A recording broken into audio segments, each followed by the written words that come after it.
Az égési sérülések a leggyakoribb háztartási balesetek közé tartoznak. Hatékony ellátásuk kulcsfontosságú az égés tovaterjedése, illetve a sebgyógyulási idő szempontjából. A biztonság megteremtése és a gumikesztyű felvételét követően nyugtassuk meg a sérültet, és kezdjük el mielőbb hideg vízzel hűteni a sérülést. Abban az esetben, ha az égés ruhán keresztül történt, próbáljuk meg azt eltávolítani. Ha nem lehetséges, ruhán keresztül kezdjük el a hűtést. A hűtés időtartama függ az érintett testrész helyzetétől, illetve nagyságától. Átlagosan 15-20 percnyi hűtési időt javaslunk. A hűtést követően, mint minden nyílt sérülést, az égést is fertőtleníteni fogjuk.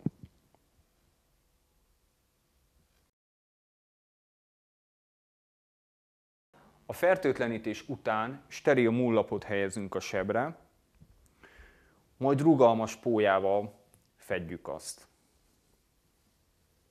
Abban az esetben, ha a sérülés elsőfokú és kiterjedése nagyobb, mint 5%, vagy másodfokú és kiterjedése nagyobb, mint 3%, arcot, nemi szervet vagy ízületet ért, vagy a sérült gyermek, mindenképp indokolt a mentőhívás vagy a szakorvos felkeresése.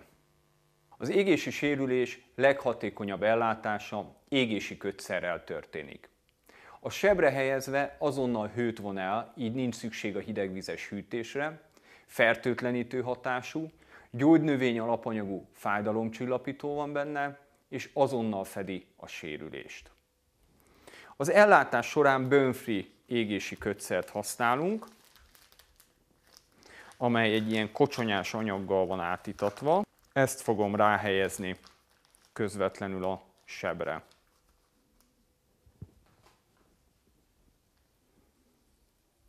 Az égési kötszert ezt követően rugalmas pólyával rögzítem.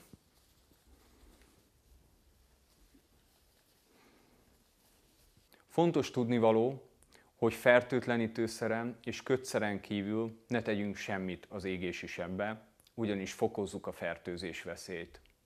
A sebellátást követően keressünk további sérüléseket, távolítsuk el a testékszereket, hogy azok ne akadályozzák a vérkeringést, és gondoskodjunk a folyadékpótlásról.